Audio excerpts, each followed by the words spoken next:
நற்பவி நலம் பெறுவோம் வளம் பெறுவோம். இந்த காணொலியை பார்த்து கொண்டிருக்கும் அன்பு நெஞ்சங்களுக்கும் சப்ஸ்கிரைப் செய்த சொந்தங்களுக்கும் சேவராகினி அறக்கட்டளையின் சார்பாக பொன் பரமேஸ்வர சுவாமியின் ஆசீர்வாதங்கள், நன்றிகள். சாய்ராம். சாலை விபத்துக்களிலிருந்து நம்மை காக்கும் பிரத்யங்கரா மற்றும் சூழ்நிலை துர்கா,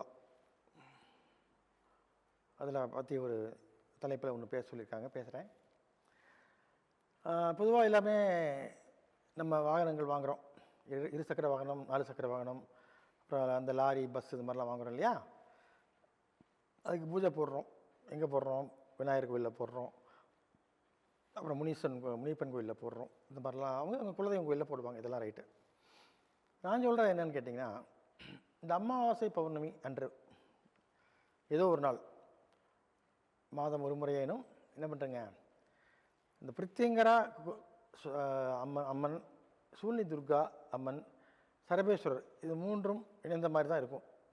அந்த கோயிலில் நீங்கள் வந்து அந்த வாகனத்துக்கு ஒரு சின்ன பூஜையை போட்டு போனீங்கன்னா உங்களுக்கு விபத்துக்கள்லேருந்து நீங்கள் காக்கப்படுவீர்கள்.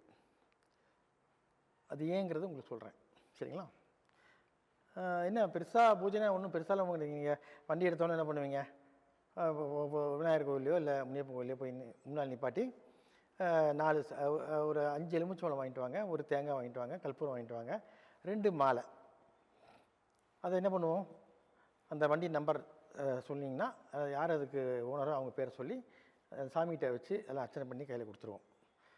அது என்ன பண்ணணும், நீங்கள் அதை எடுத்து 4 உங்களுடைய சக்கரத்திற்கும் எலுமிச்சம்பழத்தை அடை கொடுங்க. ஒரு எலுமிச்சம்பழத்தை உள்ளுக்குள்ளே வச்சுக்கோங்க. அப்புறம் தேங்காய் மேலே அந்த குடுமி பிச்சுட்டு அதில் வந்து கற்பூரம் பற்ற வச்சு முன்னாடி, அதாவது வண்டியோட முன்பகுதியில் பானட்டுக்கிட்ட நின்று இப்படி ஒரு 3 முறை சுற்றுங்க. அதாவது கடிகார சுழற்சி, அப்புறம் கடிகாரத்துக்கு ஆப்போசிட் சுவிட்ச், ஆன்டி கிளாக் வைஸ் 3 முறை சுற்றிட்டு, அப்புறம் உங்கள் வாகனத்தை ஒரு முறை சுற்றி முன்னாடி உங்களுடைய பானட்டுக்கு கொஞ்சம் முன்னாடி என்ன பண்ணுறீங்க, தேங்காயை சதுர் தேங்காயை கீழே பூமியில் வேகமாக வீசி உடச்சிருங்க. சரியா? உடச்சிட்டு அப்புறம் என்ன பண்ணுறீங்க, வண்டியை நீங்கள் ஸ்டார்ட் பண்ணிவிட்டு நீங்கள் கிழக்கு பார்த்தோ வடக்கு பார்த்தோ முதல்ல நீங்கள் எடுத்துகிட்டு போயிடுங்க. இது நீங்கள் பண்ணிங்கன்னா உங்களுக்கும் பாதுகாப்பு, உங்களுடைய வாகனத்துக்கும் பாதுகாப்பு. அது ஏன் எப்படிங்கிறத விஷயம் சொல்லிடுறேன். எல்லா இயக்கமும் இறைவனின் இயக்கமே. மனுஷனுக்கு மட்டும்தான் கடவுள் வேலை செய்கிறாரு அப்படின்னு நினைக்காதீங்க. நம்ம மிஷினரிஸ் சொல்லக்கூடிய அதுக்கும் வந்து இறைவனுடைய அனுகிரகம் இருந்தால்தான் அதில் ஒழுங்காக வேலை செய்யும். அது எப்படி, இறைவன் நேராக வந்து மிஷினை ஓட்ட மாட்டார். மனிதனுடைய மூளைக்குள் போய் சரியானபடி அந்த மிஷினை செய்கிறதோ, மிஷினை டியூன் பண்ணுறதோ, சரியான மெயின்டைன் பண்ணுறதோ பண்ண சொல்லுவாங்க, அவ்வளோதான். ஸோ அப்போ அந்த இறைவனுடைய ஆசீர்வாதம் எங்கே பரிபூர்ணமாக வேணும், அந்த இயந்திரத்துக்கும் தேவைப்படுகிறது. இப்போ அந்த இயந்திரம் சரியாக இயங்கினால்தான் என்ன ஆகும், வண்டி வந்து நம்ம கண்ட்ரோலில் இருக்கும். அது இல்லாமல் நான் சொன்ன மாதிரி இந்த எலுமிச்சம்பழத்தை வச்சு நீங்கள் 4 வீலையும் ஏற்றும் பொழுது உங்கள் வண்டியை சுற்றியும் என்ன ஆகும்னு கேட்டிங்கன்னா, அதுலேருந்து வரக்கூடிய ஒரு பாசிட்டிவ் எனர்ஜி ஒரு கவசம் போல் உங்களை காப்பாற்றும். உங்களுடைய வண்டியை சுற்றி ஒரு பாதுகாப்பு கவசம், சேஃப்டி ரிங்குன்னு சொல்லுவாங்க ஆங்கிலத்தில். அது வந்து இந்த எலுமிச்சம்பழத்துக்கு அவ்வளோ சக்தி இருக்குது.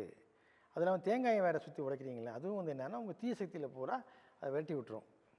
பொதுவாகவே இப்போ சாலையில் நிறைய விபத்துகள் ஏற்பட்டிருக்கும், நிறையா அதுலேருந்து துர்வாவிகள்லாம் வரும். அதெல்லாம் வந்து எல்லா வாகனத்து மேலேயும் ஏறி உட்காந்துக்கும். இது பண்ணும்போது என்ன ஆகுனா துர்வாவிகள் உங்களை விட்டு போயிடும். அது மட்டும் இல்லாமல் நீங்கள் வண்டியை விட்டுட்டு போகும்போது உங்களை அறியாமையே சில நேரங்களில் தூங்கிடுவீங்க. அப்போ என்ன, வண்டி எங்கேயாவது கொண்டு விட்டுற வேண்டியதான், வண்டி மோதிரும், வண்டி பிரச்சனையாக நிறைய பேர் அதில் இறந்தும் போயிடுறாங்க. அப்போது இதுக்கெல்லாம் காரணம் என்ன, இரவு என்று இருந்தால் பகல் என்று ஒன்று இருக்குது இல்லையா? அப்போ அந்த இறைவன் இன்று இருக்கும்பொழுது அதுக்கு ஆப்போசிட்டாக கெட்ட சக்திகள் இருக்குது. அந்த கெட்ட சக்திகளை என்ன பண்ணோம், அடியோடு தூக்கி வீசணும்.